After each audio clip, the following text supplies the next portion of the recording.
சமைக்கிறதுக்கு காய் வாங்க வேண்டியிருக்கு. தினம் தினம் கடைக்கு போக வேண்டியிருக்கு. சே, நம்மளும் லட்சுமிக்கா மாதிரி ஒரு தோட்டம் வைக்கணும். தோட்டம் வச்சாதான் எல்லா காயும் அதுல இருந்து எடுத்துக்கலாம். நம்ம தோட்டத்துல வளர்க்குற காயை சாப்பிட்டோம்னா நம்ம உடம்பு ஆரோக்கியமா இருக்கும். வீட்டு செலவும் கொஞ்சம் கம்மியாகும். அங்க போறது சுந்தரி மாதிரி இருக்கு. சுந்தரி, சுந்தரி. இந்த வாரேன்க்கா. என்ன புஷ்பாக்கா, காலையில எங்கே கிளம்பி போறீங்க?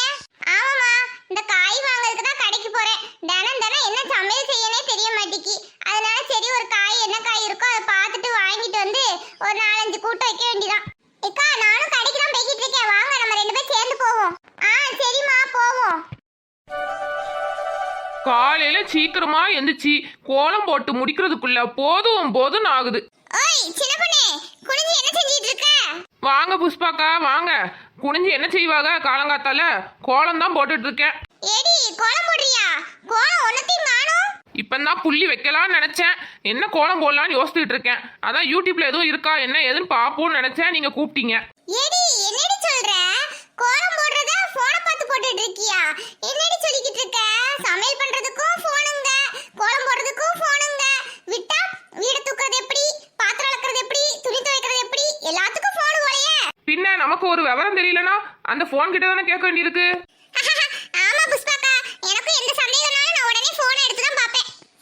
ஏமா, நல்ல பிள்ளைங்கம்மா. அந்த காலத்துல எல்லாம் நாங்க என்ன போனை பார்த்துக்கிட்டா எல்லாம் செஞ்சுக்கிட்டு இருந்தோம். ஏதாச்சும் ஒரு தெரியலனா பக்கத்துல உள்ள பெரியவங்க கேட்கணும். ஏக்கா, நீங்க தாங்க அப்படி சொல்றீங்க.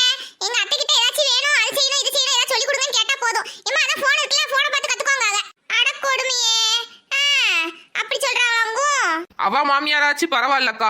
என் மாமியார்னு ஒண்ணு இருக்கே, 24 மணி நேரமும் போனும் கையுமா தான் இருக்கு. ஒரு தடவை போனை எப்படி ஆன் பண்ணணும் ஆஃப் பண்ணணும்னு சொல்லி கொடுத்துட்டேன். அதுல இருந்து போன் ஆன்லயே இருக்கு. 24 மணி நேரமும் யூடியூப் தான். யூடியூப்ல என்ன பார்க்காங்கன்னே தெரிய மாட்டேங்கி. எப்ப பார்த்தாலும் விதமா சமையலை பார்த்துட்டு அதை செஞ்சு கொடு, இதை செஞ்சு கொடுன்னு எம்மா நம்மளை போட்டு நொச்சரிச்சுக்கிட்டே இருக்காங்கம்மா. ஆமாக்கா, என்னத்த சொல்ல.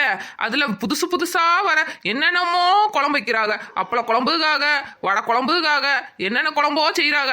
நமக்கு அது ஒவ்வொன்னையும் பார்த்து செய்யறதுக்குள்ள போதும் ஆயிடுது. சரிக்கா, காலையில என்ன என் வீட்டு பக்கமா வந்திருக்கீங்க? ஏடி, உன் வீட தாண்டி தானடி மளிகை கடைக்கு போக முடியும். கொஞ்சம் காய் வாங்க வேண்டியிருக்கு, 2-3 ஜாமான் வாங்க வேண்டியிருக்கு. அப்படியாக்கா, நானும் வீட்டுல 2-3 ஜாமான் இல்லைன்னு நினைச்சேன். சரி, போறதுக்கு ரொம்ப கறி வலிச்சு போய் உட்காந்துட்டேன். சரி, நீங்களும் போறீங்களா? நானும் வரேன் உங்களோட சேர்ந்து. சரிம்மா, வா. இக்கா, ஒரு நிமிஷம் இருங்கக்கா. என் மாமியார் கிட்ட சொல்லிட்டு வந்துடுறேன். பிறகு ஒரு நிமிஷத்துல ஆளை காணுமே சொல்லி தேட ஆரம்பிச்சிருவாங்க. சரிடி, சொல்லிட்டு வா. அத்தை, நான் என் ஃப்ரெண்ட்ஸோட பக்கத்துல பலசர கடைக்கு போயிட்டு வரேன். சரிடி, சீக்கிரமா வந்துரு. சரிங்க அத்தை.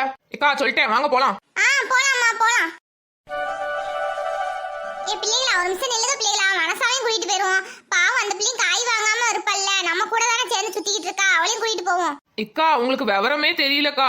நீங்க நினைச்சிட்டு இருக்கீங்க வனசாக்கா எதுவுமே வாங்க மாட்டேங்காங்க, பாவமே நினைக்கீங்க. நான் அவங்க எங்க வீட்டு பக்கத்துல தானே இருக்காங்க. டெய்லி ஒருத்தன் ஃபுட் டெலிவரின்னு சொல்லி ஒருத்தன் வருவாங்கக்கா. காலையில, மதியம், நைட்டு 24 மணி நேரமும் அவங்க ஃபுட் டெலிவரி, அதுவும் ஹோட்டல்ல தான் வாங்கி சாப்பிடுறாங்க. என்னம்மா சொல்ற? 24 மணி நேரமும் ஹோட்டல்ல வாங்கி சாப்பிட்டுட்டு இருக்காளா? அப்போ அதுக்கு வருமானம் எப்படி வருது அவளுக்கு? ஏக்கா, அது இப்ப புதுசா டெய்லரிங் ஷாப் ஓபன் பண்ணிருக்குல, தைக்கிறதுக்கு வர நிறைய ஆர்டர் வருதுன்னு சொல்லி சொன்னாங்க. அதனால தான் அவங்க வீட்ல சாப்பாடு எதுவுமே செய்யாம அவங்க உட்கார்ந்து கடையில வாங்கி சாப்பிட்டுட்டு இருக்காங்கன்னு நினைக்கிறேன்க்கா. ஏன் சின்ன பொண்ணு, ஒரு நாளைக்கு செலவு எவ்வளவு வரும்? இக்கா, அவங்க வீட்டுல எப்படியும் 4 பேருக்கா. அந்த அண்ணன், அந்த 2 பிள்ளைங்க, அந்த அக்கா, 4 பேருக்கு சேர்த்து எப்படியும் ஒரு நாளைக்கு 2000 ரூபாயாவது வரும்க்கா. என்னம்மா சொல்ற? 2000 ரூபாயா? யாத்தாடி, எம்மா, எனக்கு இப்பவே நெஞ்சு அடிக்கிற மாதிரி இருக்கு. எம்மா, ஒரு நாளைக்கு 2000 ரூபானா 30 நாளைக்கு எவ்வளவுமா வரும்? 60,000 வரும்க்கா. அடி யாத்தாடி. இக்கா, நீங்க நினைக்கீங்க அந்த அக்கா வீட்டுல வருமானமே இல்லைன்னு. அந்த அண்ணன் தனியா சம்பாதிக்காங்க, அந்த அக்கா தனியா சம்பாதிக்காங்க. அதனால அவங்க ஹோட்டல்ல ஆர்டர் பண்ணி சாப்பிடுறாங்க. டெய்லி டெலிவரி பாய் ஒருத்தன் வருவான். காலையில வருவான், மதியம் வருவான், நைட்டு வருவான். டெய்லி வந்துகிட்டே தான் இருக்கான். என்னம்மா சொல்ற? எம்மா, பிள்ளைங்க ஒரு தடவை போய் கடையில போய் வாங்கி சாப்பிட்டாலே 5 ரூபா 10 ரூபாய்க்கு சாப்பிட்டாலே ஐயோ என் காசு போதே நினைப்பேன். இது என்ன இப்படி ஒரு கூத்தா இருக்கு? மனசா ஒரு நாள் என்கிட்ட அப்படி சொல்லவே இல்லையே. எல்லாம் அவங்க இப்ப தைக்க ஆரம்பிச்சதுல இருந்து தான் இப்படி பண்றாங்க. வீட்டு வேலை எதுவுமே பாக்குறதே கிடையாது. எல்லாம் பிள்ளைகளை போட்டுட்டு அப்படியே போய் வேலை பாக்குற செய்யறது. சாப்பாடு நேரத்துக்கு வந்துரும், போன்ல ஆர்டர் பண்ண உடனே வந்துரும். சரிட்டு சாப்பிட்டுட்டு அவங்க வேலையை பார்க்க ஆரம்பிச்சிருவாங்க. இதே தான் அவங்க செஞ்சிட்டு இருக்காங்க. ஏம்மா, உடம்புக்கு முடியாம பேசினா என்னம்மா செய்ய? இக்கா, அதெல்லாம் சொல்லி பார்த்தாச்சுக்கா. அந்த அக்கா கேட்கற மாதிரி இல்ல. இப்ப சம்பாதிச்சாதான் சம்பாதிக்க முடியும்னு ஒரு டைலாக் வர. ஏம்மா, அப்படி எப்படிமா விட முடியும்? அந்த பிள்ளைய கூப்பிட்டு 4 சத்தம் போட்டா தான் அவ கேப்பா.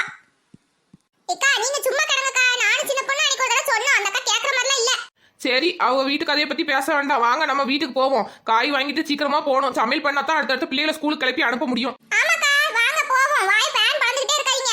அந்த அதிர்ச்சியில இருந்து வெளியில வாங்க. சரிம்மா வாங்க போவோம். இந்த அட்ரஸ் தான் சொன்னாங்க, யாரையுமே காணுமே. சரி கொஞ்ச நேரம் வெயிட் பண்ணி பார்க்கலாம். இந்தா இங்கே ஒரு அம்மா வராங்க, கேட்போம். எப்பா யாருப்பா தம்பி நீ? என் வீட்டு வாசல் நின்று திருன்னு முடிச்சிட்டு இருக்க. ஏம்மா உங்கள் வீடாம்மா? இந்தாங்கம்மா பக்கெட் பிரியாணி. என்னப்பா பக்கெட் பிரியாணியா? என்ன என் வீட்டு வாசல் நின்று என்னமோ சொல்லிக்கிட்டு இருக்க?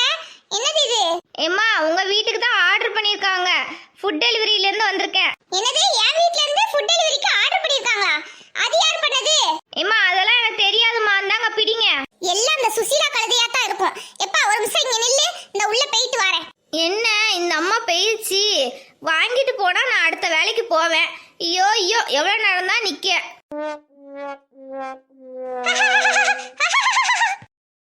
எரும மாடே, போனை பார்த்து சிரிச்சுக்கிட்டா இருக்க. உனக்கு எவ்வளவு கொழுப்பு இருந்தா ஃபுட் டெலிவரியில ஆர்டர் பண்ணிருப்ப.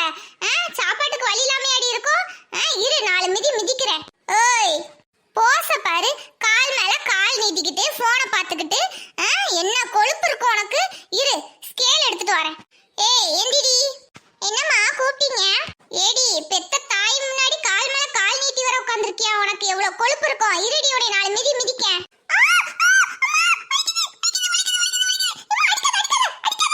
நல்லா வலிக்கட்டும். எவ்வளவு கொழுப்பு இருந்தா 24 மணி போனை பார்த்துக்கிட்டே இருப்பேன். ஏடி எவன்டி அவன் வெளியில நிக்கான்? ஏம்மா என்னம்மா சொல்ற? ஒண்ணும் புரியல. ஏடி சாப்பாடு இல்லன்னு சொல்லி சாப்பாடு எனத்தையும் வாங்கியிருக்க. வெளியில ஒருத்தன் நின்னுட்டு இருக்கான்.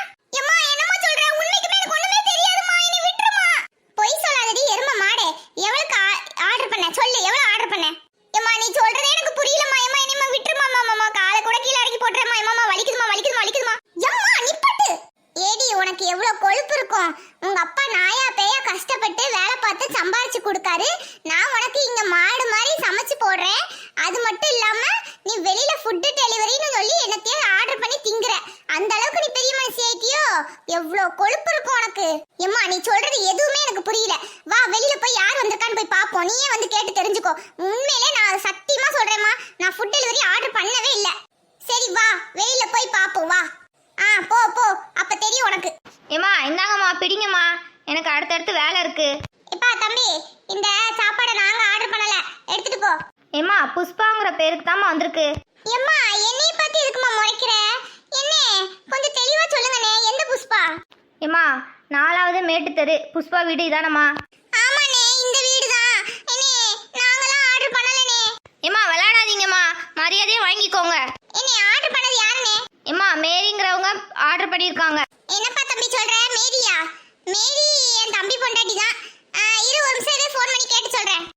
ஹலோ மேரி. மேரி இங்க ஒரு பையன் வந்து நிக்கிறான். இது நீ ஏதோ சாப்பாடு ஏதோ ஆர்டர் பண்ணிருக்கியாமே? என்னம்மா என்ன நீ ஆர்டர் பண்ண? ஐயோ அண்ணி நான் உங்ககிட்ட சொல்லணும்னு நினைச்சேன், மறந்துட்டேன். ஆமா நீ நான் தான் நீ ஆர்டர் பண்ண. வாங்கிக்கோங்க நீ. எதுக்குமா இதெல்லாம் ஆர்டர் பண்ண? அண்ணி இன்னைக்கு சிண்டுக்கு பிறந்த நாள், அதான் சரி இன்னைக்கு எதுவும் சமையல் எதுவும் என்ன செஞ்சு கொடுக்க முடியாது. அதான் ராபர்ட்டும் சொன்னாரு, சரி ஃபுட் டெலிவரியில் ஆர்டர் பண்ணி எல்லாருக்கும் சாப்பாடு வாங்கி கொடுத்துடலாம் அப்படின்னாரு. அதான் நீ உங்க வீட்டுக்கு கொஞ்சம் பார்சல் அனுப்பிவிட்றோன்னு சொல்லி ஆர்டர் பண்ணியிருக்கேன். அப்படியாம்மா? சரிம்மா சரி வாங்கிக்கிறேன். அண்ணி காசெல்லாம் கொடுக்க வேண்டாம், நான் ஆன்லைன்லேயே பே பண்ணிட்டேன். நீங்க ஃபுட்டை மட்டும் வாங்கிக்கோங்க. சரிம்மா சரிம்மா. எப்பா கொடுப்பா, எங்க வீட்டுக்கு தான் வந்திருக்கு. ஏம்மா அதைத்தாம்மா 1 மணி நேரமா சொல்லிக்கிட்டு இருக்கேன், எனக்கு அடுத்த ஆர்டருக்கு போகணும். இந்தாங்க பிடிங்க. ஐயோ இவ வர முறைக்காலே. ஏடி சாரி